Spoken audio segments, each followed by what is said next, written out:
This week, we're answering your questions. We'll be talking about mature first home buyers. We're probably a little bit too young to be your mum. What to do when you can't afford what you need, how to choose a buyer's agent, and how to find out sold prices when they're not published. Welcome to Your First Home Buyer Guide, the podcast for first home buyers who want to get it right. I'm Meighan and that was Veronica. We're both buyer's agents and probably old enough to be your mums. But that's a good thing because between us, we've got over 40 years experience and we are going to share with you bucket loads of stories about avoidable mistakes. Together, we're going to make sure that you get unbiased and real information that you can rely on so you can get where you want to be without missing a step. Now, we've got loads of great tips for you in this episode, and if you'd like more useful tools, head over to the website homebuyeracademy.com.au. There you'll find free checklists that you can download, a free mini course on how to price a property, and our Where to Buy workshop for only $39. Priceless stuff, really. Bargain. But before we get into the interesting stuff in this week's episode, here's the boring bit, the disclaimer. You, of course, know that nothing in this podcast is to be taken as personal advice. We always recommend getting the advice of an expert in their field of expertise. Now, we've done our very best to ensure that the content is correct at the time of recording, but things change. So check with the relevant government authority or your advisors to get the most up-to-date information.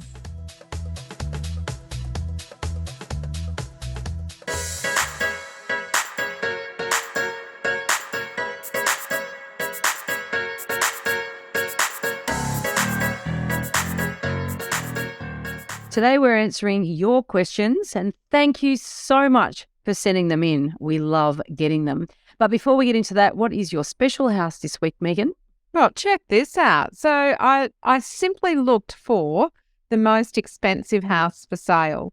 And this, even in what was, a difficult kind of market, this is a home in Rome that was the priciest property in the world last year. $532 million. So not quite first home buyer stock. And honestly, not my cup of tea either. Bit opulent. American dollars? I don't know the answer to that, I'm Veronica. guessing. Well, because they'd be buying them in euro anyway. That's it was actually an American report, so I'm going to say American dollars. American dollars. That is hideous. Amazing, right? I wonder if you'll see that one in your travels. Not only that, but palm trees in Rome. Forecourt is amazing. It's pretty amazing. A lot of marble. If you're not watching, it's opulent beyond belief. Yeah, check the video. You really need to check the video. If you're not checking the video and seeing what Meighan sits in front of every episode, she goes with such trouble to come up with these images. I find it just frees my brain for a few minutes while I go and find something really interesting that I wouldn't otherwise. Yeah, I don't get on TikTok or anything. Yeah, anyway. Let's get on with this. Let's get to some questions. Vanessa emailed us and she said, our biggest challenge is that we can't afford to buy a property that we want to live in. So it's, the non-negotiable needs that they've got and the amount that they can borrow. Now, she says we're older and one of us is self-employed, so the borrowing capacity is not quite enough. And it is very difficult, she says, to get advice about what other options she might have. So, Veronica, I think there are some options for them here. Yeah, there are. I mean, we have quite a few of our students, actually, they're in the same boat. It's not just first time buyers that we have who listen in, is it? Sometimes they're new to Australia, maybe they're starting again. Lots of different demographics. Yeah, sometimes they got an inheritance, a little later in life. So for mature buyers who haven't got the budget for their needs, though, in the area in which they've established their lives, see, that's the thing. A first home buyer who's younger, might be a little bit more flexible in where they're prepared to move to and the change of life. But once your kids are established, your lives are established, that's a bit, I guess it's a bit more painful, changing location. And you hit on it there. For a lot of people who have got children, once you're in that schooling system, you don't either want to move out of the catchment area if it's a public school, or you want to be within a reasonable commute, regardless of whether it's a public school or private school. And so your community does become quite entwined with the schooling system once you've got children. Yeah, absolutely.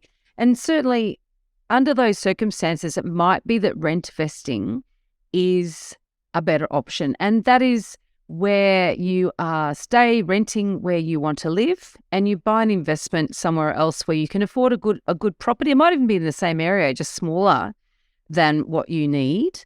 Or it might be a totally different area. You don't have to buy it in that area. And sometimes also it might be worth buying a smaller place that you could move into when the kids fly the coop, so that's an option to look at there. I really like that one because we're working with a client at the moment in our buyer's agency business in Brisbane who is in that exact boat. So they've come to us and they've said, look, this is our budget. It is defined. It is set. We cannot do anything outside that budget. We have gone to the mortgage broker. We've done all the right things around that. So well done to them. They've explored all of their opportunities. One is self-employed. The other one is full-time parent. So there's not a lot of opportunity to expand their income at this point in time, because we talk about that's another option, is to actually expand your income or increase your income. And their situation is that there will be an increase in income in a number of years' time. But in the interim period, their children are in one of the really highly managed catchment areas of a Brisbane school that's very sought after. And if they move outside that catchment, they can no longer attend that school. So with some state schools, once you're in, you can stay. But with this particular one, you actually have to remain within the catchment for the duration of your schooling. It's because so many people were renting for a little while and then moving back out. So they actually stopped that. And then it's an inner Brisbane school, very well sought after for a state school. So we actually did talk to them about this very scenario. They've only got 2 years left of their youngest. So when they looked at whether they should buy a home to live in, what they needed to purchase within that catchment would have got them a 2-bedroom unit. So their budget would only get them a 2-bedroom unit. That actually doesn't satisfy their 4-person family with teenage kids and study requirements and so forth.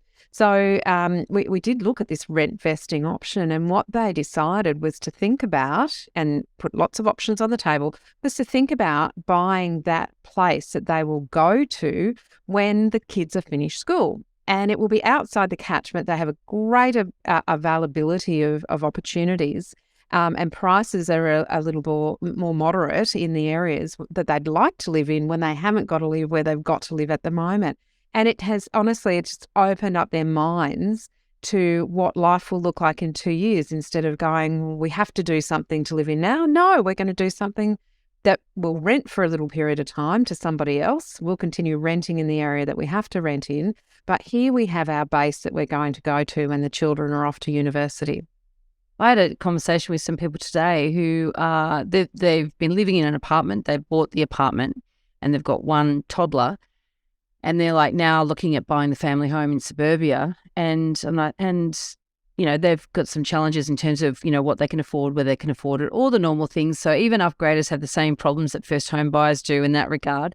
And I said, so what are you going to do with the apartment? Oh no, we're going to keep that. I said, okay, tell me about that. And so their argument there is that they love living there so much that in 18 years or 20 years or whatever, when their toddler, who will be growing up and hopefully moving out of home, then they want to move back into the very same apartment. So it's a slightly different way of viewing it, but it's nice to know where you're going to go at a certain time. But isn't that the beauty of talking to people, is you can go, well, that's what I'd like to do. All right, well, let's go around the grounds and see what your opportunities and options are, and where do they land after talking to you?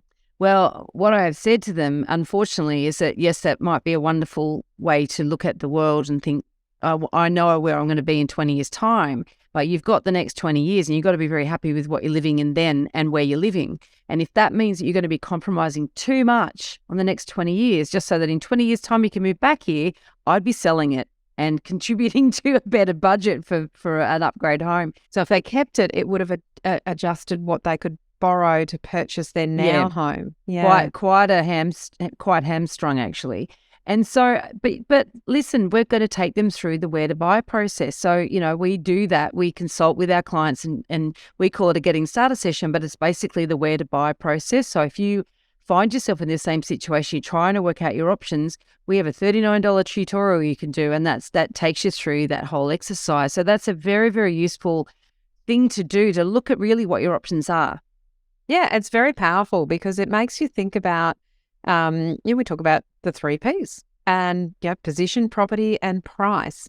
And usually one of those things is set in stone, whether that's the price that you can pay based on your borrowing capacity, or it's the position that you need to be in because of schooling or whatever the case may be. You have to be in a particular pocket or location, or it's the property attributes. You have to have a certain number of things, whether it's bedrooms or car parking. If you're in an apartment and you have 2 cars and that's non-negotiable to, or a motorbike, whatever the case may be.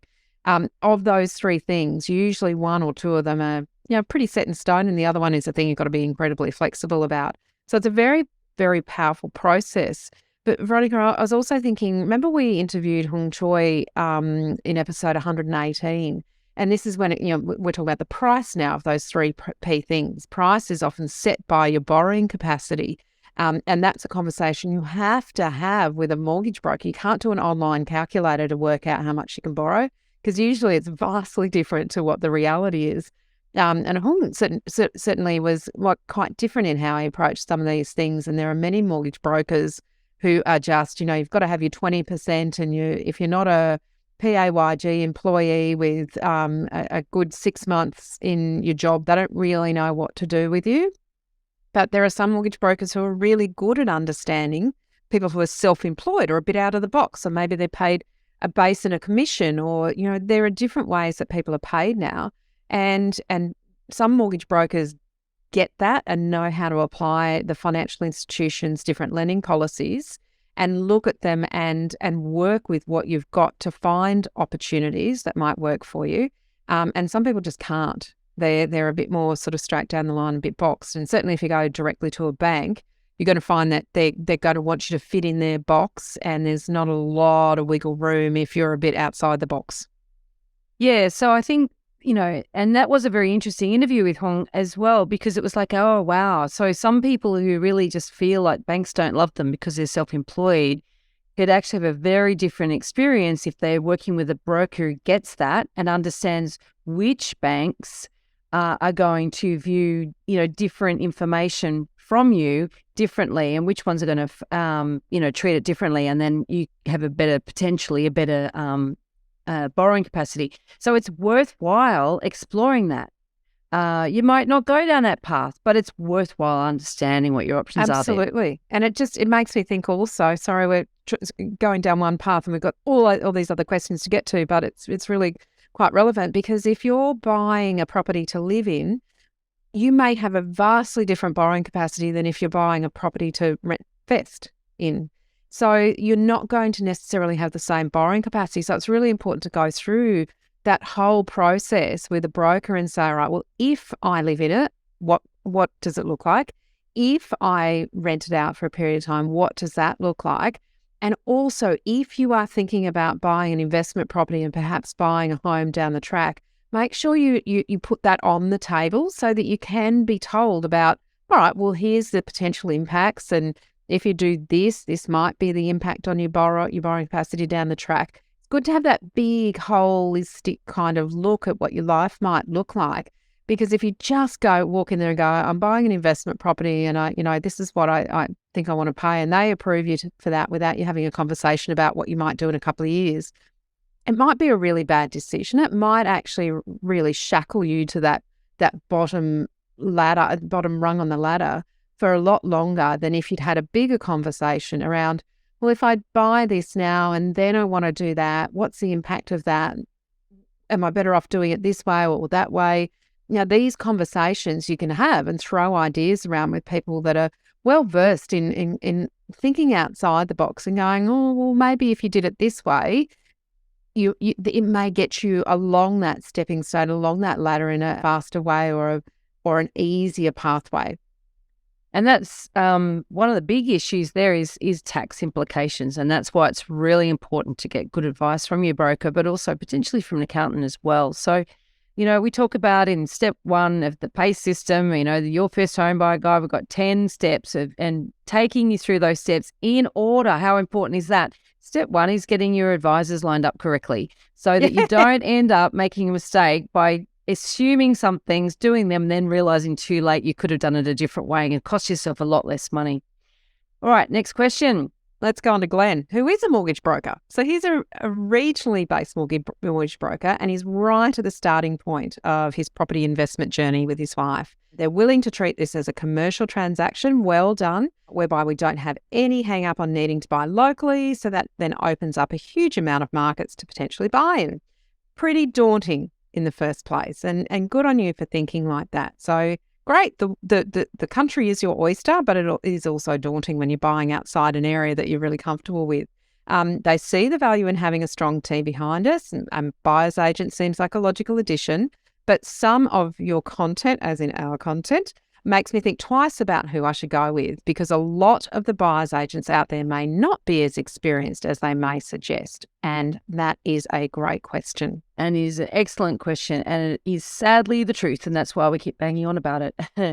So I guess we want to just give you a quick rundown of what to look for in a buyer's agent. We have actually discussed this in previous episodes, but I think, I could sum it up into 3 things really. One is not fly in, fly out. And what that means is there are 2 main types of buyer's agents. There's the investor specialist who is agnostic to location and buys all around the country based on data. And there's a danger with that because data only gets you so far. So if they purely rely on data and buy in areas that they're not familiar with, I wouldn't go near them. If they are a local specialist, however, the problem with the local specialist is that they can't necessarily recommend, they can't necessarily recommend on other areas, and they can't say, oh, well, your budget will only buy a B grade property here, but if you look at, some other areas, you can buy an A grade, because that's the limitation of using a local specialist, which is a real problem in our industry in a way that you've got 2 extremes and no middle ground. So it does mean that you will have to do some work yourself to decide on a location, right? And because it may mean engaging 2 different individuals who have the ability to open your mind up to all the options, which is perhaps one of those organisations that looks at a lot of different locations that isn't just locally based, but then the purchase may be more accurate or better serviced by a local area specialist once you decide on the location. So it might actually be a 2-step process there. Yes, exactly right. Now, so obviously the first step is a property strategist. Now, the problem with a property strategist is that quite often they are tied to selling buyer's agent services. And so if you're getting sold a property plan that sort of maps out the next 20 years and all the properties you're going to buy and all the rest of it, that unfortunately, I don't love them. I read a few of them, and there's a whole bunch of assumptions in them often that aren't necessarily that reliable. So that is a bit dangerous. But somebody that can advise you on, where are good, solid areas to invest with good fundamentals. One of the ways around this, and I will also say, just in case I forget, that experience is incredibly important, right? And honestly, my preference is look for someone that at least they work within a business that their principal's got 10 years experience. And them individually, ideally, would have 5+ years experience. Or they're part of a team. Sometimes, for example, in our buyer's agency, we work as a team. So it's not individual buyer's agents that see it through from start to finish. It's a team of people with different areas of expertise. One's extraordinarily good at research. One's incredibly good at sourcing off markets. Another one is awesome at negotiations and auctions. So when you pull all of those skills together, then the collective experience, as long as the person leading there has got the depth of experience at 10+ years, as you say, then you can come across, because the thing about property is it takes so many years to come across all of the different things that can go wrong to know where to go to when there is a red flag that is raised or a question that's raised that you don't know the answer to. You and I still sometimes go, geez, we came across this the other day. I haven't had it before. We've got 40+ years doing this and we're still coming across situations that we haven't had before. But the benefit that we have for our clients is that we can turn around and go, all right, well, I've had something similar before. I'm going to go back to that person because as a starting point, I know they've got an idea about this and they can direct me to the right people who can really unpack this and tell me if it's a risk or not a risk. But at least, you know, we the antenna goes up and we know who to go to. And that's the thing. It's, do you know what to do next? And so I'm not sure if I've mentioned this on this podcast before, but I've got a mentoring program for new buyer's agents. So I help coach these people, some of them, only a handful actually. Well, enough.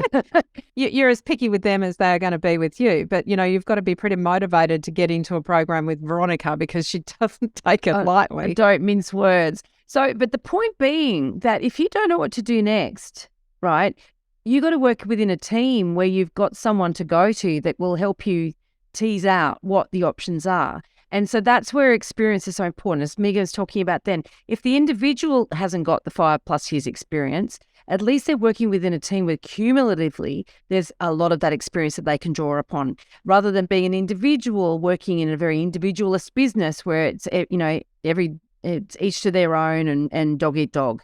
And so a lot of places talk about team, but you've got to sort of want to know what the evidence of how they get the benefit of that experience that's also within their team. So it's a really important part of it. One of the things that, interestingly enough, you know, I started Suburb Help with Kent, and we haven't really done too much with that. There is a website there and people can go through and work out, get some data and sort of work out shortlist some areas. And then what my big thing there is that they need to then go to a local specialist, as we just talked about.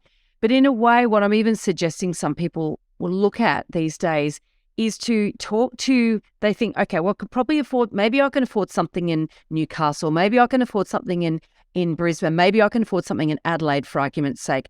Well, then go and talk to a really good buyer's agent in each of those locations and ask them to tell you, what does my budget buy in that area? Can I buy an A-grade asset for an investment in that area?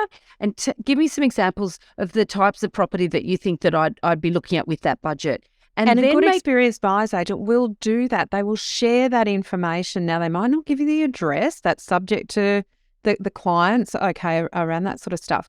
But they will actually say, yep, we've bought this, we've bought this, we've bought that.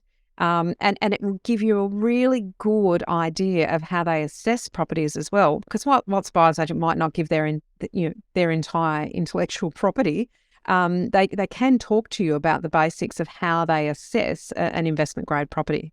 So that is something that I'm starting to recommend people do. And I think that that's a way to solve the problem of the property strategists really trying to sell you on a system, and then potentially into a system where you've got buyer's agents that aren't local specialists buying property in areas that they're not familiar with, or going to a local specialist, but then not understanding that there may be better areas for you to consider. And so if you sort of go to 3 solid areas with fundamentals for different reasons, and then you can make your own mind up from that. And also it is a personal relationship. When you're working with a buyer's agent, understanding you can trust the guidance that they're going to give you and their processes, and they can actually easily articulate those processes and show you what they do. As Meighan says, without giving you the secret sauce, you still want to know evidence that actually what they're going to do for you. Yeah. And so I think that's a good workaround. Yep. All right, let's move on to car, Colin? Yep, car, I think. Very short question. Yeah. How do I find the sale price of recently sold properties that are not disclosed? Simple. Ask the agents. And, this is about being nice to agents as well and just asking. They'll tell you if they can't, but quite often they'll just tell you if you ask them. Sometimes I flick text messages and yes, sure, they might know me, but there's plenty of times I'm flicking a text message to an agent that does not know me and they still tell me most of the time, not all the time. There's very few instances where maybe a buyer has said or a seller has said, I don't want you to disclose this. But in a lot of instances, if you are giving them something like, I went through this property the other day, saw it sold for X dollars, just wondering what you sold that one for. that exchange of information can be quite helpful in the conversation. So if you know something that isn't advertised, you can share it with an agent to get some information out of them that they might not otherwise be as readily happy to share. Yeah. And there's also a little hack with online sold prices. So when you're searching, say in Domain or on realestate.com.au, and you're going into the sold properties tabs, and you can search in price ranges. If you keep narrowing down those price ranges, you can come pretty close to a very good guesstimate, because in the back end, they've got the price. So it'll keep popping up as price not disclosed until it's outside the range. So there's a little hack for you. So it's not 100% reliable, but it'll give you a better idea than just give you a closer range, having a wild guess. Yeah. Now, Neil asked, this is our first property and we're a bit clueless on what to ask. Good on you. Where to look and how to kick things off, really. So really, Neil wants to start from step 1 in the 10-step process. He wants to do your first home buyer guide. He does. We've got an okay deposit. Well done. That is a very big achievement. And now looking just to get an A or a B grade asset to kick off the property journey. Congratulations. Absolutely. It is a process, right? So he's obviously in the right place. And I actually think Neil might be a student now. I better just double check. So if that's you, Neil, good on you. If you're not, you should join. It is a process. There is a lot to learn so that you'll be confident that you have bought an A, B grade asset. And certainly we did a whole episode on this in episode 40 on how to identify A, B and C grade property. So highly recommend anybody who hasn't listened to episode 40 to go back there. It's a good foundational episode. The other thing too that we have just added to your first home buyer guide is weekly Q&A sessions. So for people who have purchased the course and doing the course, once they actually start their property journey and their property searching in earnest, they can opt to take advantage of those weekly sessions, and we run them on a Wednesday at lunchtime. So come and pick our brains. Come and pick our brains, and you can even give us the links during those sessions, and we'll look them up. We won't give it away just in case your competitors also in the group. And obviously, we can't share things about individual properties that isn't just available online. So we can't give an opinion about whether a property is something you should buy. We don't know your unique circumstances. But there's a lot of information that we can probably help you with. So anyway, yeah. So that's just something that, we can be on hand to say, well, actually, I'm not sure that's A grade or B grade because of this, and this. And we can pick up, because we're so finely tuned on this stuff, we can pick up a lot of things online. Right. On the next question, you've been good at asking the question, so I'll give it to you again. Alison asks, my biggest challenge is not having enough savings for a deposit. That is such a common thing and really hard to work through. I'm a 48-year-old single mum with one child and I'm paying high rent, about $500 a week. What are your thoughts on the government shared equity scheme?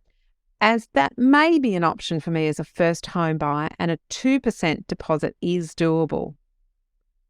So this is a real passion for both of us, actually, to help more women into their own homes. We've got a couple of little projects in the wings that we want to watch the space. Yeah, do more on as we move, forward.